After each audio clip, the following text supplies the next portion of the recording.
네. 제가 이 영상을 며칠 전에 봤는데, 참, 이게 우리의 현실 같더라고요.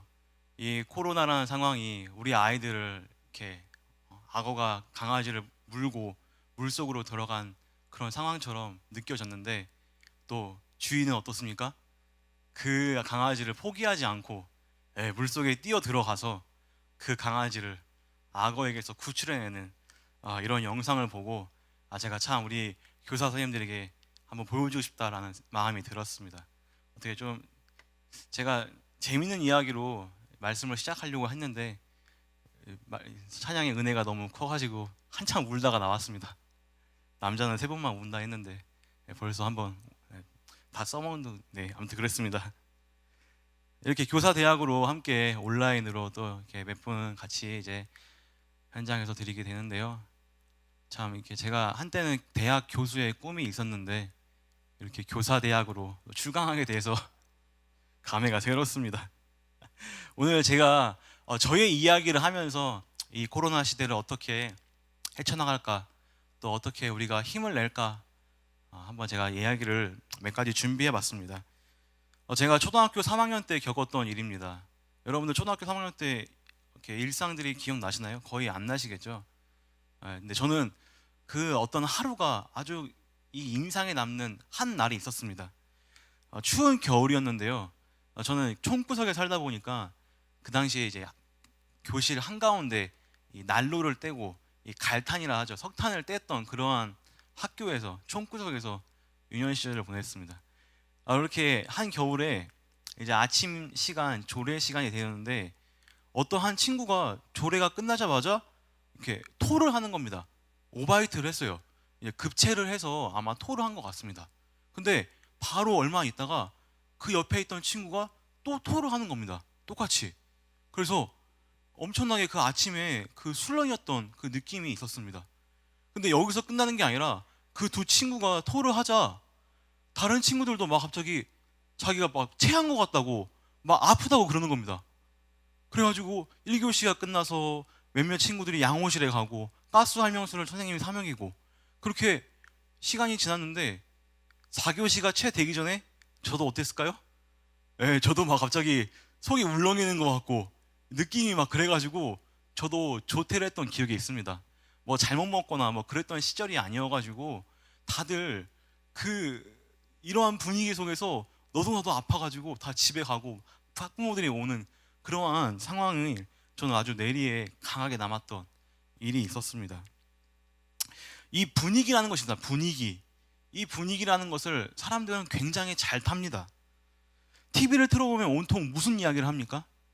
전부 다 코로나 이야기밖에 하질 않습니다. 그 40세 이하 치사율이 0.1%밖에 안 되는 그 질병 때문에 온 세계가, 온 나라가 지금 뒤집어지고 있었습니다. 마치 걸리면 죽을 것 같다는 그러한 두려움을 온갖 매체가 다 보여주고 있습니다. 이렇게 TV와 인터넷 그리고 온갖 매체들은 이러한 분위기를 양성해냅니다. 그러나 이것은 사실입니다. 맞습니다. 이 코로나에 걸리면 아주 전염성이 높기 때문에 직장과 가정이 폐쇄되고 고립되어지고 다른 사람과 단절되어지는 그러한 일을, 그렇게 질병에 대한 두려움을 가지고 또한 그러한 준비를 하는 게 맞습니다.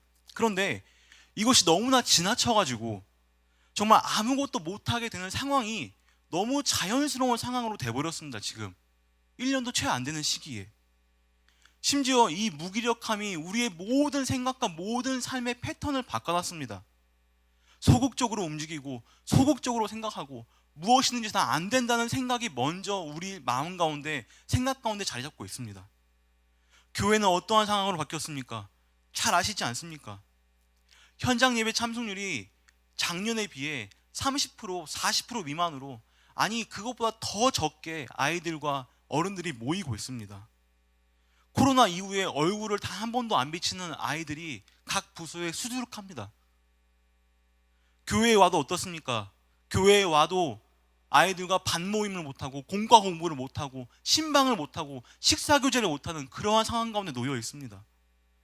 어떤 선생님들은 애들이 다 온라인으로만 예배를 드려가지고 교회에 왔는데 애들이 없는 거예요.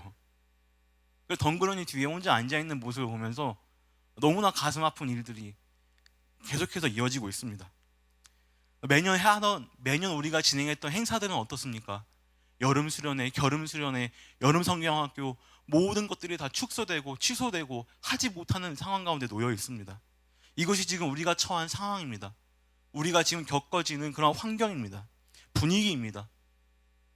내년을 계획하는 우리 교육자들, 그리고 우리 교사 선생님들, 임원 선생님들이 점점 더 우리들의 생각을 굳혀져 가고 있습니다. 목사님, 이거 안 됩니다. 목사님, 이렇게 할 수가 없습니다. 저는 내년을 어떻게든 살려봐야 되는 그런 입장인데 정말 한두 번 미칠 노릇이 아니었습니다. 사실 저는 오늘 우리 교사 선생님들에게 정말 화이팅을 외치고 힘내세요 하는 그러한 메시지를 준비했습니다. 뭔가 해보자, 우리가 그래도 이러한 상황 가운데 뭔가 할 수 있는 게 있을 것이다 라면서 여러분들에게 힘을 북돋아주고 싶었습니다. 그런데 이렇게 우리도 지금 현장에 모이지 못하는 상황이고, 또 초등학교와 중학교와 학원가에서 코로나가 반발하고 우리 성도님들도 지금 그러한 병과 질병 속에서 어려운 분들이 계시는 걸 저희가 들었습니다. 저는 이러한 위험성이, 이 코로나 바이러스의 위험성이 저에게 아주 가까이 닥치자 제가 당황하는 모습을 보며 아주 실망을 금치 못했습니다. 지난주 금요일날 제가 11시까지 담임 목사님과 장로님들에게 연락을 드리고 어떻게 할지 발을 동동 굴리고 집에 11시가 넘어서 집에 들어갔는데 제 모습이 너무 처량한 겁니다. 나는 분명히 선생님들에게 파이팅을 외쳐야 되고 힘을 내세요라는 말을 해야 되는데 제 안에 그것이 없는 것입니다. 힘이 없고 화이팅이 없고 정말 이렇게 너무나 어려운 가운데 궁지에 몰리는 그러한 느낌을 받았습니다. 우리 친애하는 사랑하는 우리 교사 여러분들, 파이팅이 없을 때, 힘이 없을 때 어떻게 해야 합니까? 목사님, 어떻게 되죠? 힘을 내야 되죠. 맞습니다. 저는 대충 씻고 침대 옆에 놓여져 있는 성경을 집어 들었습니다. 하나님이 뭐라고 하는지 들어보고 싶어가지고 이 상황 가운데 어떻게 대하는가 들어보고 싶어서 성경을 펴봤습니다. 그런데 이 은혜롭게도 어떤 말씀이 나왔냐면 에스겔서가 나왔습니다. 에스겔서 나오면 어떻게 되죠? 다들 보다가 잠들잖아요. 다들 경험들 있잖아요. 네, 다 잠들어 버리는 그런 은혜가 있는 성경 말씀을 폈는데 에스겔 24장을 보면 이런 말씀이 나온 겁니다. 하나님이 에스겔의 사랑하는 아내를 죽여버리십니다. 그리고 죽였는데 에스겔에게 슬퍼하지 말라고 합니다. 눈물을 흘리지 말라고 합니다. 아니, 하나님의 말씀을 전하는 하나님의 그 선지자를 아끼질 못할 망정 그 아내를 죽여버리시는 겁니다. 슬퍼하지도 못하게 하고 내가 초상을 치르지도 못하게 하고 슬픈 기색을 내지도 말라고 하나님이 명령하십니다. 그러자 이스라엘 백성들이 그 에스겔에게 얘기합니다. 아니, 도대체 너희 하나님은 왜 그러냐? 하나님이 너에게 하고자 하는 말이 뭐냐? 그렇게 그들이 물어보자 그때가 돼서야 에스겔은 대답을 합니다. 함께 우리 새번역 성경으로 에스겔 24장 21절에서 뭐라고 얘기하고 있는지 말씀 한번 띄워주시고 함께 읽겠습니다. 우리 한 목소리로 읽겠습니다. 시작. 너는 이스라엘 족속에게 전하여라. 나 주 하나님이 말한다. 네, 저걸로 읽겠습니다. 시작. 너는 이스라엘 족속에게 이르기를 주 여호와의 말씀에 내 성소는 너희 세력의 영광이요 너희 눈의 기쁨이요 너희 마음의 아낌이 되거니와 내가 더럽힐 것이며 너희의 버려둔 자녀들을 칼에 엎드려지게 할지라. 제가 새번역 성경으로 한번 읽어보겠습니다. 너는 이스라엘 족속에게 전하여라. 나 주 하나님이 말한다. 너희 권세의 자랑이요 너희 눈에 들어 좋아하는 것이요 너희가 마음으로 사모하는 내 성소를 내가 더럽히겠다. 내 성소를 이제 내가 더럽히겠다. 그리고 너희가 이 성에 남겨둔 너희들의 아이들을 내가 다 죽일 것이다. 성전을 더럽히고 파괴하는 것도 누구십니까? 하나님이십니다. 그리고 우리 자녀들, 그 이스라엘 자녀들을 죽이실 분이 누구라고 합니까? 하나님이라고 얘기합니다. 하나님이 왜 이러한 행동과 왜 이러한 심판을 내리십니까? 자신이 머물고 있는 그 아주 은혜스러운 성소를 왜 파괴시킵니까? 그리고 나의 사랑하는 자녀들을 왜 죽이십니까? 그 이유는 전문맥에 나와 있습니다. 에스겔 23장 39절 말씀 한번 읽겠습니다. 에스겔 23장 39절 말씀 시작. 그들이 자녀를 죽여 그 우상에게 드린 그날에 내 성소에 들어와서 더럽혔을 때 그들이 내 성전 가운데서 그렇게 행하였으며, 하나님이 그렇게 성소를 파괴하시고 아이들을 죽인 이유는 이미 이스라엘 백성들이 그렇게 행동했기 때문입니다. 자녀들을 우상 가운데로 내어주고 불 가운데 지나가게 하며 하나님의 그 영광에 있는 그 쉐키나 그 성전 속에서 자신의 이득만 취하는 그러한 범죄를 그 성소 가운데서 행하였기 때문입니다. 하나님은 그러한 꼴을 못 보십니다. 그래서 하나님은 자신이 직접 그 성전을 파괴하시고 그들의 자녀들을 죽이시는 일을 감행하십니다. 그들을 다 끊어버리게 되는 것입니다. 우리는 이스라엘 백성들의 그들의 자녀를 죽이고 지금의 교회와도 같은 그 하나님이 계시는 성전을 더럽혔다는 말을 잘 새겨야 합니다. 하나님은 우리의 모든 생각을 다 관철하시는 분이며 우리의 모든 의중을 아시는 하나님입니다. 우리가 어떠한 생각과 어떠한 목적을 가지고 신앙생활을 하시는지 하나님은 다 알고 계십니다. 이 코로나라는 사태는 분명 하나님께서 주관하신 일입니다.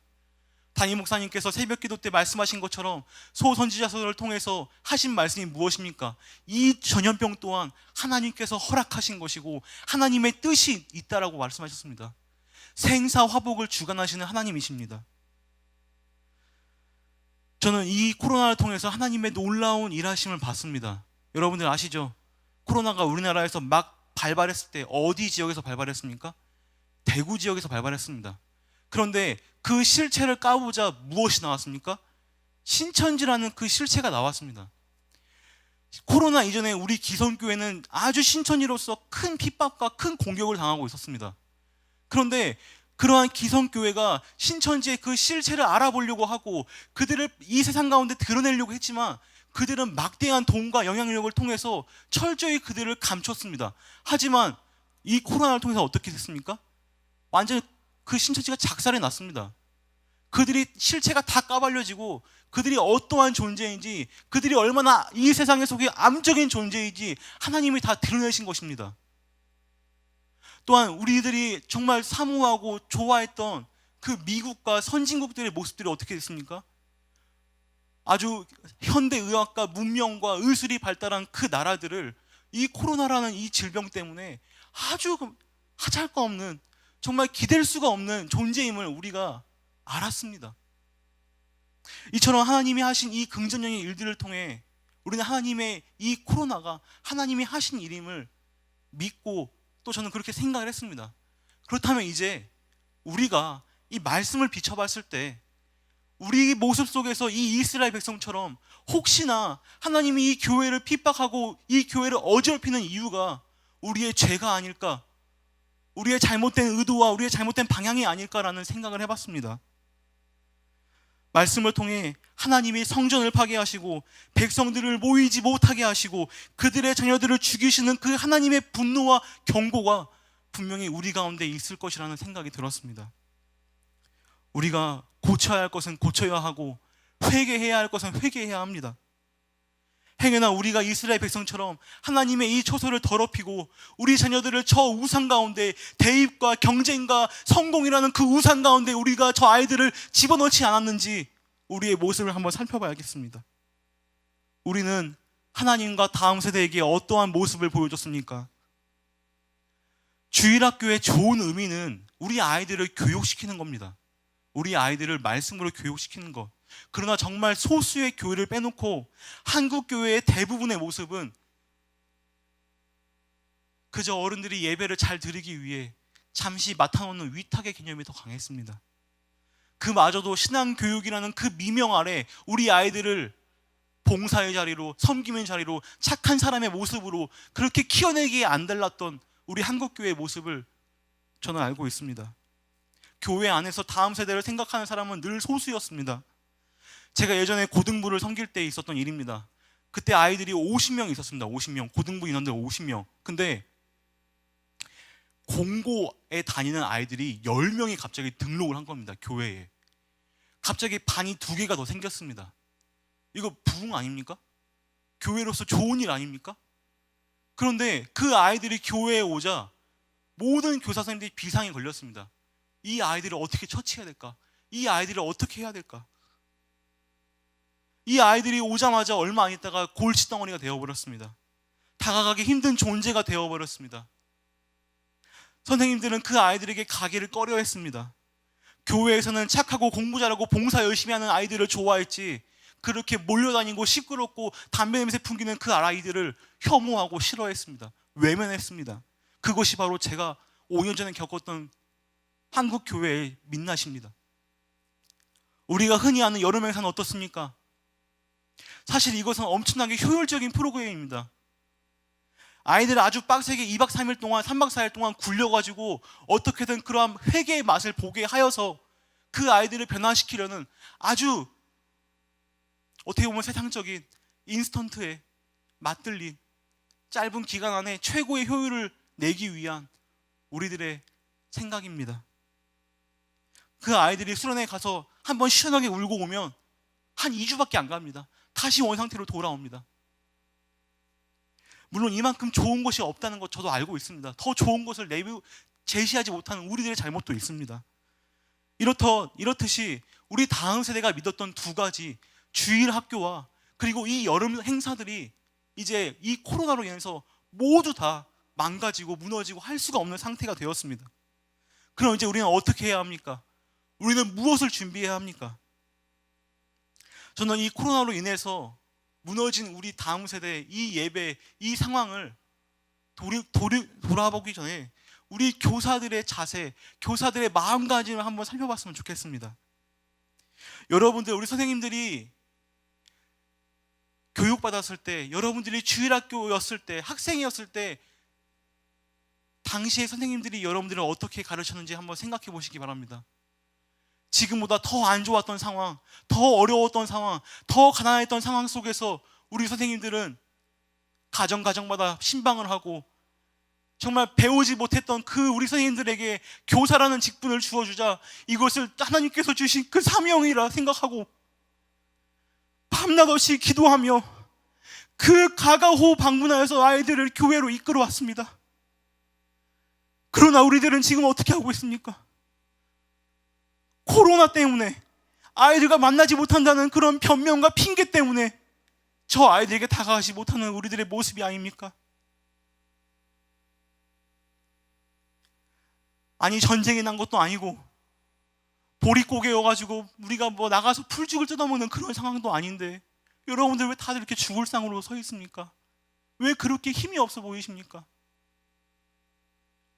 속담에 이런 말이 있습니다. 제가 웃기려고 하는 말입니다. 매도 먼저 맞는 놈이 뭐라고요? 모르시나요, 이런 속담? 매도 먼저 맞는 놈이 낫다라고 하죠. 사실상 우리 주일학교가 무너진다라는 얘기는 코로나 이전부터 있었습니다. 우리 한국교회 70% 교회가 주일학교가 없다고 그런 통계 여러분들 들어보셨죠? 한국교회를 10개 교회라고 했을 때 다음 세대가 100명이 넘는 교회가 한 개가 될까 말까 합니다. 코로나 이전에도 우리 주일학교는 충분히 힘들었습니다. 여러분들, 저는 이 코로나를 통해서 우리에게 올 것이 왔다라는 생각이 듭니다. 미리 왔다라고 생각이 듭니다. 어차피 이 사태는 와야 됐어야 할 그러한 상황이었습니다. 위기는 기회입니다. 위기는 기회. 우리는 지금 위기를 겪고 있습니다. 다들 알고 계시죠? 이 위기 속에서 우리는 어떠한 방향으로 다음 세대를 이끌어 가야 할지 깊은 기도와 연구와 열심으로 우리는 어떠한 것을 내놓아야 합니다. 저는 오늘 이 시간 크게 세 가지로 그 세 가지 제시로 그 길을 한번 내어보려고 하는데요. 첫 번째는 교사의 소명의식을 조금 더 굳게 하는 겁니다. 소명의식의 확립입니다.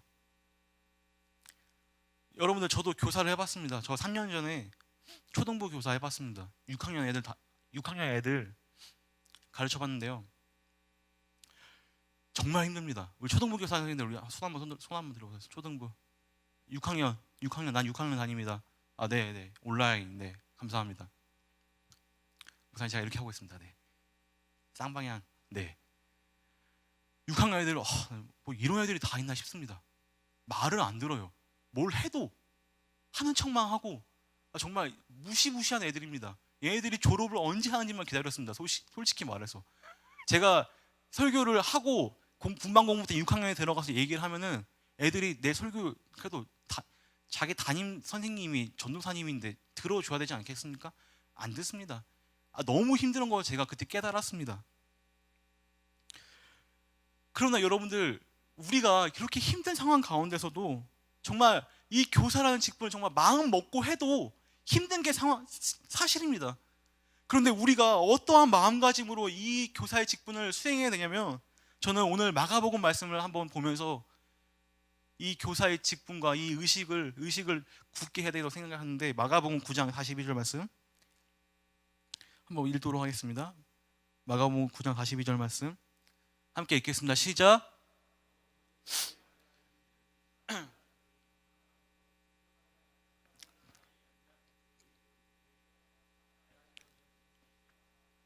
한 영혼이 실족하면 차라리 그 영혼을 책임지는 네가 그냥 연자맷돌을 메고 바다로 빠져 죽으라는 겁니다. 이거 무슨 얘기예요? 하나님이 비교했을 때 하나님이 교사의 직분을 주고 내가 너희에게 그 영혼을 주었는데 저 영혼이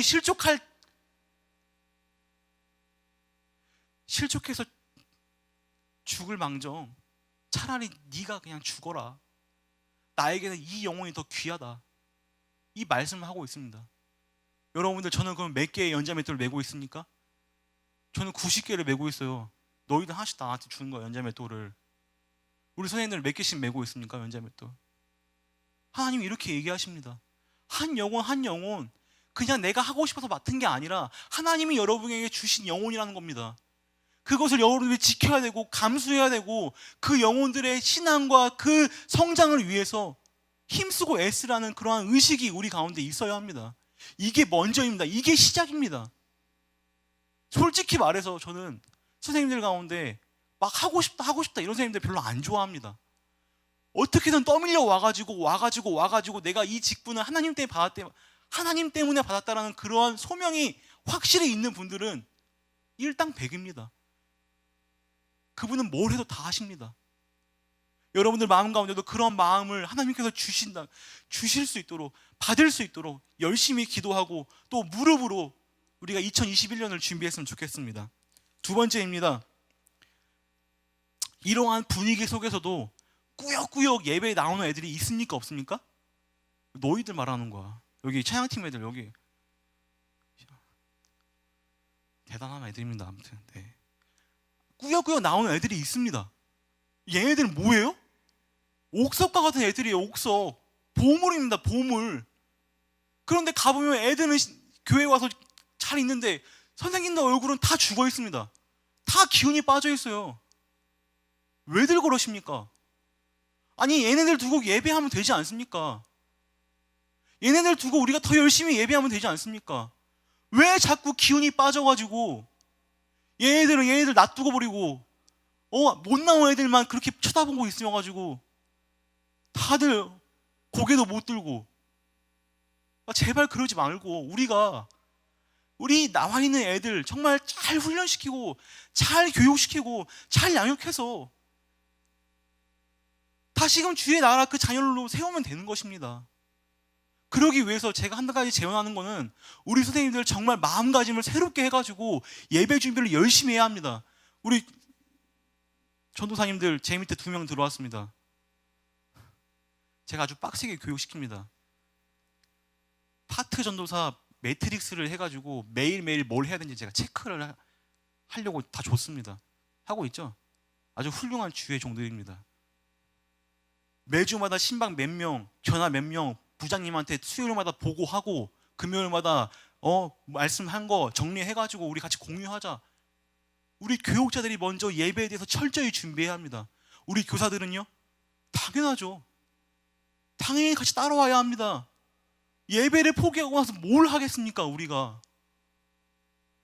두 번째가 바로 예배를 살리는 것입니다. 또 우리 선생님들이 우리 아이들을 신방할 때 우리 아이들을 정말 전화로, 문자로 또 혹은 대면으로 얘기할 때 제가 한 가지 제언하고 싶은 거는 부모 신방을 정말 강화해야 합니다. 우리 특별히 저학년으로 가면 갈수록 우리 아이들보다 부모에게 더 연락하고 신경 쓰고 신방하는 그런 교사가 되었으면 좋겠습니다. 이것을 제가 조금 더 이어가려고 하는데요, 제가 진짜 제안하기는 우리 선생님들이 토요일 날 2시간씩만 우리 아이들을 위해서 썼으면 좋겠습니다. 2시간 맞나요? 표정들이 다들 왜 그러세요? 2시간 많아요? 아니 일주일에 1시간도 볼까 말까 하는데 2시간 준비하자는 게 여러분들 신당합니까? 2시간 준비해서 내가 기도가 내 필살기다 그러면 기도하십시오. 우리 아이들과 부서를 위해서. 나는 관계가 좋다 그럼 아이들 만나러 가시고 부모들에게 연락하시고, 나는 봉사하겠다 헌신하겠다 교회에 나와서 할 일을 찾고 함께 도와주고 교역자, 이렇게 우리가 분위기를 만들어 갔으면 좋겠습니다. 세 번째입니다. 저는 이게 정말 아주 핵심이라고 생각하는데, 우리는 이제 가정교육과 가정예배를 활성화시켜야 합니다. 저는 우리 선생님들이 먼저 이 가정예배를 드렸으면 좋겠다라고 아주 강력하게 이 연사 외칩니다. 정말 우리 선생님들 가정에서 먼저 가정예배를 실시하시기 바랍니다. 얼마 전에 저희 부서 아이들을 신방하고 있는데 아주 놀라운 소식을 들었습니다. 몇 달 전부터 이 가정예배가 없었던 집인데 가족 모임을 한다고 시작합니다. 가족 모임. 그 모임을 통해서 서로 감사를 나누고 서로 섭섭한 이야기를 나누고, 예배의 형식과 폼은 아니지만 그렇게 가족들끼리 얘기를 하는 시간을 정해놓고 지냈는데 이게 굉장히 좋다라는 것입니다. 가족에 대해서 더 이해하고 더 활발하고, 저는 우리 선생님들이 이렇게 가정 예배를 드리고 저에게 혹은 부서 교육자들에게 피드백을 주시면 제가 내년에 또 이런 것들을 잘 수렴해서 우리가 정말 가정 예배와 가정 교육을 잘 세울 수 있는 그런 기회라고 생각합니다. 과감하게 시도하십시오. 특히 토요일 날 저녁에 예배를 준비하기 전에, 주일 예배를 준비하기 전에 우리가 마음을 모으고 뜻을 모으고 가정 가운데서 큐티하지 않습니까? 우리 함께 가족이 그렇게 그런 분위기로 했으면 좋겠습니다. 말씀을 정리하겠습니다. 여기 이렇게 제가 적었습니다. 힘내십시오. 기운 내십시오.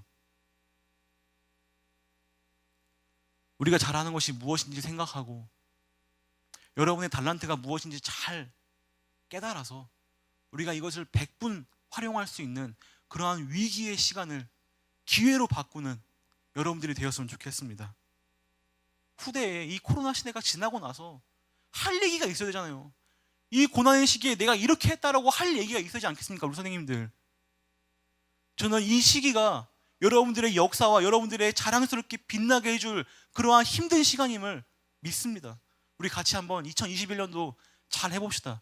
화이팅해서 우리 교육자들 잘 도와가지고 비본질적인 것에 너무 신경 쓰지 말고 기도와 말씀과 신방에 아주 집중해서 우리 아이들을, 아니 저 악어 새끼가 저걸 끌고 가는데 강아지 놨습니까? 그냥 죽여요? 물에 데리고 가서 살려내야죠. 애들 코로나 가운데서 우리가 찾아가야죠. 집 앞에 찾아가고 학교 앞에 가고 길거리에서 만나가지고 끄집어 와야 될 거 아닙니까? 우리 아이들. 우리 선생님들 가운데 충분히 그렇게 능력이 있을 줄 믿고 저는 늘 그렇게 기도하겠습니다. 말씀을 진짜로 정리하겠습니다. 진짜 끝입니다. 진짜 끝이에요. 힘드시죠? 우리 온라인으로 보시는 분들. 제 평생에 내가 사역을 전임 사역을 하면 이거를 해보겠다라는 것이 한 가지 있었습니다. 뭐냐면 바로 아침에 등교 시간에 학교에 가서 애들 신방을 하는 겁니다. 그래가지고 근데 이게 사실 되게 힘든 거예요. 왜냐하면 이 학교 앞은, 교문 앞은 영적 전쟁터입니다. 항상 이 마귀 새끼들이 많이 있어요. 누굽니까? 이 보안관 아저씨들, 성도님들이 보안관 아저씨들 없죠?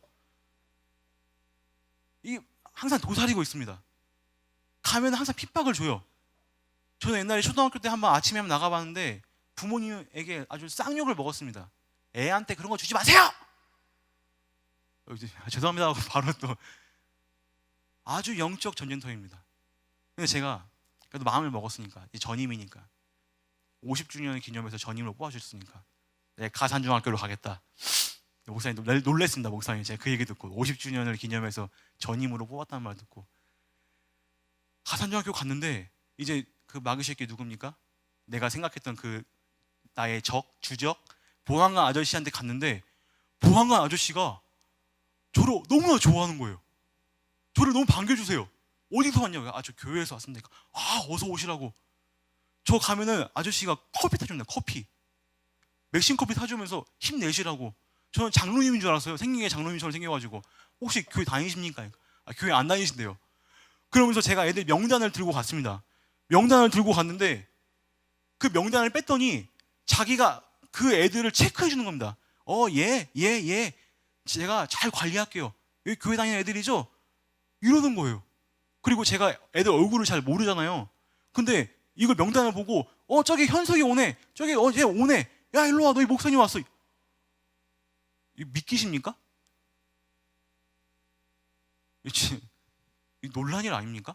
코로나 시대에 아니 누가 와서 뭐 주려고 하면 다 도망가는 시기에 저 그래서 보안관 아저씨의 그 총애를 받고 항상 신호등 앞에 서 있습니다. 가서 애들 하나씩 초콜릿 하나씩 주고 잘 가 얘들아. 그래. 그리고 이제 우리 애들 교회 애들 오면 이제 OS 한 박스 주는 겁니다. 차별을 줘. 차별을. 그럼 얘는 이제 그 받고 뭐 합니까? 혼자 다 먹어요? 아니에요. 그거 나눠주는 거예요. 그럼 얘가 뭐가 돼요? 얘가 스타가 되는 거예요. 얘 물어봅니다. 야, 너 형이야? 삼촌이야? 아니야. 몰라도 돼. 막 이래요. 막 부장님 아들내미 여기 있어요. 우리 여러분들 안 된다 하지 마십시오. 가서 부딪혀보고 액션으로 보여주셔야 합니다. 우리 선생님들 다 충분히 잘할 수 있을 겁니다. 저는 믿습니다. 우리 힘내시고 다시 한 번 더 우리 온라인도 화이팅 한번 하시고 같이 한번 화이팅 한번 하겠습니다. 화이팅!